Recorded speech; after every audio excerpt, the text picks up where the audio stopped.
If I had to delete my entire portfolio, burn every industry contact, and start my 3D career from absolute zero today, I'm talking no ArtStation, no LinkedIn, no idea what a normal map is. I'd give myself 90 days to be employable. Not because I'm special, not because I have some secret talent, because I finally know which single path has the lowest barrier to entry, the highest demand right now, and the most room to grow over the next 5 years. And if you're watching this feeling paralyzed by choice, sculpting, animation, VFX, coding, AI, rigging, texturing, lighting, oh my God, where do I even start? This is going to feel like someone finally turned on the lights. Because the best 3D career to start in 2026 isn't the one that sounds coolest at a party. It's the one that actually writes you a paycheck before you burn out. Let me show you exactly what it is, why it works, and the 90-day roadmap to get there. But first, we need to talk about why most beginners never make it past month 3.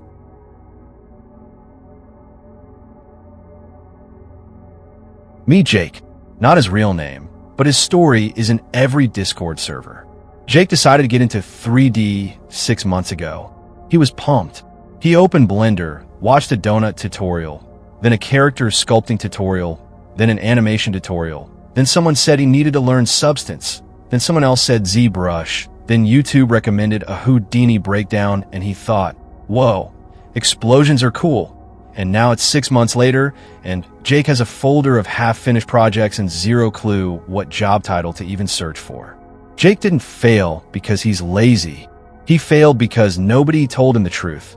You can't learn 3D. You can only learn a 3D job.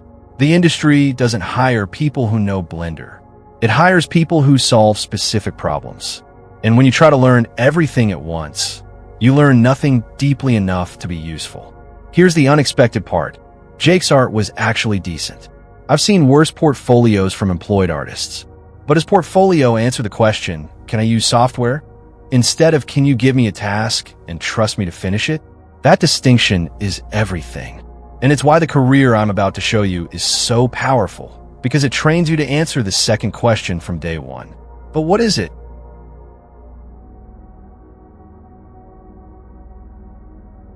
All right, here's the answer. If I were starting today, I'd become a real-time 3D environment artist. Not a character sculptor, not an animator, not a VFX wizard. An environment artist who builds spaces, props, and worlds that live inside a real-time engine like Unreal Engine 5.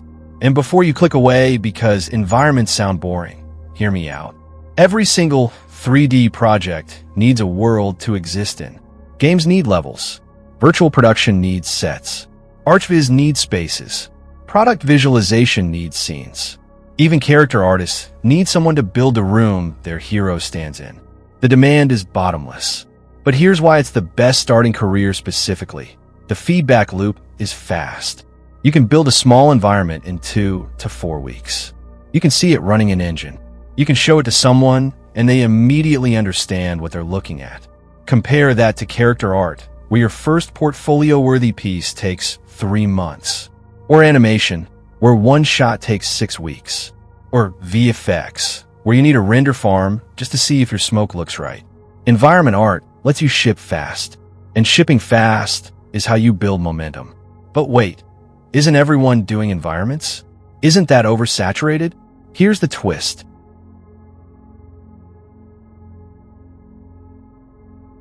Yes, everyone is making environments, but almost nobody is making them correctly for 2026.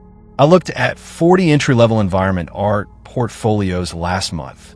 35 of them were just pretty pictures, beautiful lighting, gorgeous mood, zero technical understanding.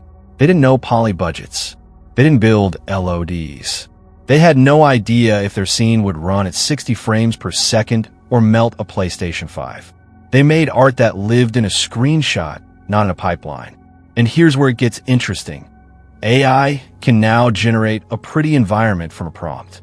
Mid-journey, stable diffusion, whatever, give it 2 minutes and you'll have a stunning concept. But AI cannot build an optimized, modular, game-ready environment that imports cleanly into Unreal, runs on a target frame rate, and follows a studio's technical constraints. It can't build reusable kits. It can't plan for player navigation. It can't optimize shader complexity, so the lighting team doesn't hate you.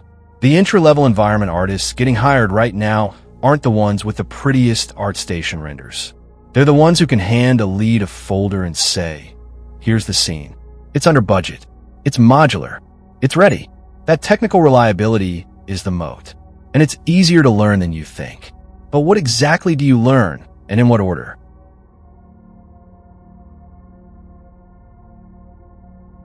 Okay, practical mode. If you started Monday, here's your exact 90 days. Month 1, Blender, hard surface, and discipline. You learn one software, Blender.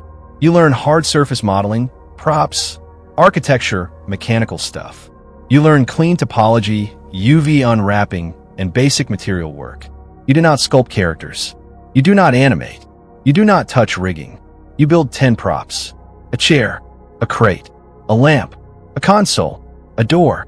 Boring stuff, done well. Month 2, Unreal Engine 5. You take those props and you build a room. Then a hallway.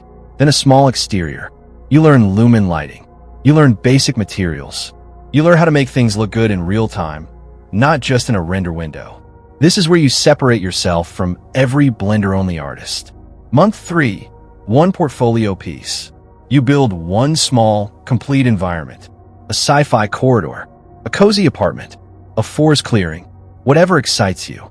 But it must be optimized, lit-in engine, and presented as a playable space or fly-through. Not a still render. A space. That's it. 3 months. One solid piece. And that piece, if done right, is worth more than 10 half-finished character sculpts. But there's a secret ingredient that turns a good environment artist into an indispensable one.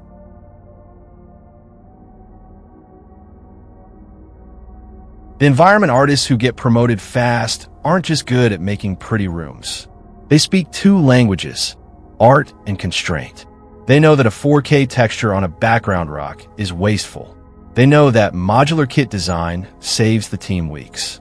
They know that if the collision mesh is sloppy, the gameplay team will come knocking at 2 a.m. This doesn't require a computer science degree. It requires curiosity about how your art fits into the larger machine.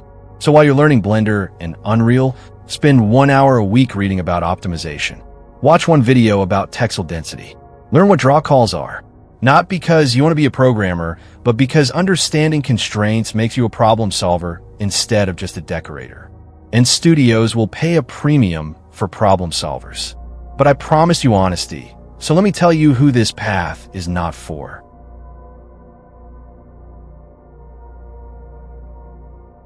If the idea of building a hallway or a forest makes you want to vomit, don't do this. If you are obsessively in love with character faces and nothing else, go be a character artist. The world needs those too. If you dream in explosions and fluid sims, go learn Houdini. The real-time environment path is the best default career for 2026. It's the safest bet, the fastest feedback loop, the widest net, but it's not the only bet. If you have a brain that loves code more than clay, technical artist is actually higher paying and equally in demand. If you love performance and theater, virtual production is exploding. If you love precision and science, medical visualization is a goldmine. But if you're staring at 50 options and you just need someone to point at one and say, start here, this is it. Build worlds, learn the engine, understand constraints, ship fast. Everything else can come later. So there it is. If I were starting from zero today, that's exactly what I'd do. No art school, no $5,000 course, just Blender, Unreal, and a relentless focus on building spaces that actually work. If this video cut through your paralysis and gave you a target to aim at, here's what I need you to do. Hit that subscribe button, because this channel is where we strip away the noise and talk about what actually moves the needle in 3D careers. Every week, I break down the niches, the tools, and the honest realities of this industry in 2026. Drop a comment and tell me, are you going to take the 90-day challenge? What's your first environment going to be? A cyberpunk alley? A fantasy tavern? A brutalist office? I read every single comment, and I want to see what you're building. Like this video, if it finally gave you clarity. It tells YouTube to put this in front of other people who are stuck in tutorial paralysis and need a direction. Share it with that friend who's been learning 3D for a year with nothing to show. Be the reason they focus. You don't need to learn everything. You just need to start building something real. See you in the next one. Keep building.